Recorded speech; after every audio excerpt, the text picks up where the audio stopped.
Bonjour à toutes et à tous et ravi de vous retrouver sur notre chronique désormais régulière pour parler aujourd'hui de cette récession qui est en train d'arriver à cause de cette pandémie. Alors on entend beaucoup de chiffres effectivement, j'en ai déjà parlé, mais là on va voir avec des graphiques très concrets ce qui est en train de nous arriver et c'est vrai qu'on risque d'avoir, je dirais, la plus grande dépression depuis 1929, mais on peut encore l'éviter, on va voir comment. Alors premier graphique, on va voir déjà ce qui se passe aujourd'hui en Chine.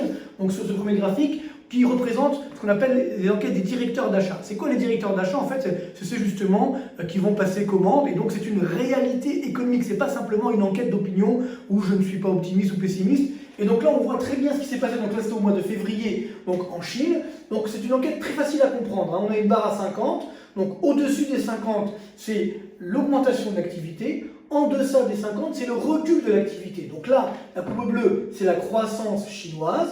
Donc on voit que nous sommes, vous voyez, sur un niveau de 6% au quatrième trimestre 2019. Et qu'est-ce qui s'est passé en janvier-février? Effondrement, regardez, ça en vert, c'est dans les services, en rouge, c'est dans l'industrie, sur des niveaux qu'on n'a jamais connus. Donc qui voudrait dire qu'on pourrait avoir une baisse du PIB, regardez, on pourrait tomber à 0% de croissance annuelle. Alors on a déjà d'ailleurs des premiers chiffres sur le mois de février, des chiffres concrets, qu'on va voir sur le graphique suivant, avec justement les ventes au détail et la production industrielle. Regardez ces chiffres catastrophiques.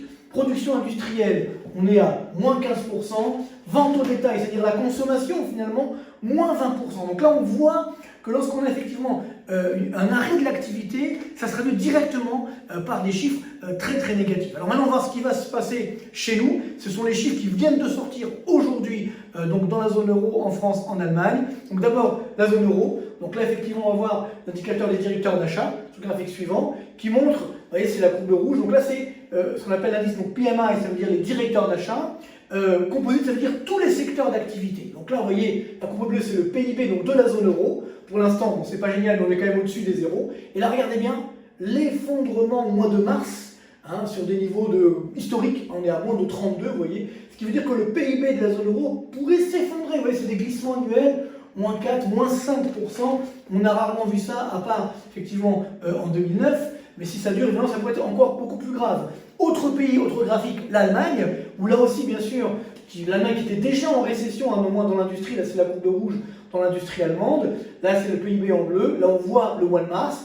Dans l'industrie, on voit que ça résiste encore, parce qu'on a continué encore de produire effectivement au mois de mars donc en Allemagne. Par contre, les services, la courbe verte, là aussi, ça s'effondre, des plus bas historiques. On voit que le PIB allemand pourrait là aussi s'effondrer de l'ordre de moins 5, moins 6%. Et malheureusement, évidemment, en France, c'est pareil. Graphique suivant. Sur la France, alors là, dans l'industrie, c'est la courbe rouge. On est sur un niveau de 45. Je vous rappelle que la barre des 50, c'est la stagnation de l'activité. Et regardez les services, on est à 29, du jamais vu dans l'histoire de France, du moins contemporaine. Ce qui veut dire que là aussi, on devrait avoir un effondrement de la croissance française pour les mois à venir. Sauf si, évidemment, ça s'arrête.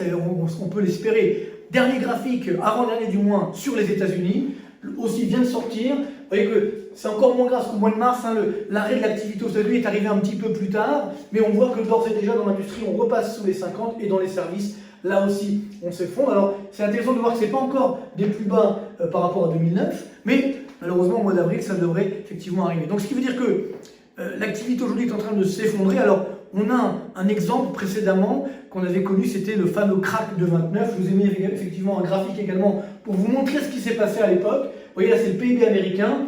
C'est le seul pays où on a vraiment des statistiques fiables en 1929. Vous voyez, les bâtonnets rouges là, vous voyez, 1930, 31, 32, 33. Effondrement effectivement du PIB. À l'époque, le PIB américain, donc la richesse hors inflation, a baissé de plus de 26% aux États-Unis en à peu près 3 ans. Donc c'est-à-dire que c'est ce qui risque de nous arriver, sauf si, évidemment, le confinement s'arrête vite, sauf si, on peut l'espérer, on découvre, peut-être pas un remède miracle, mais au moins de quoi calmer effectivement l'hémorragie. Mais c'est clair qu'il faut que très vite, l'activité reprenne.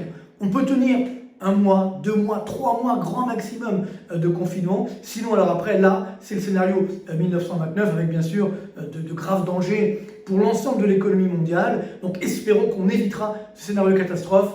Encore une fois, c'est tout le mal qu'on peut nous souhaiter. Bonne continuation, restez chez vous et protégez-vous. Et c'est sûr, on va redémarrer, espérons-le, très rapidement dans les prochains mois. Merci beaucoup et à très bientôt.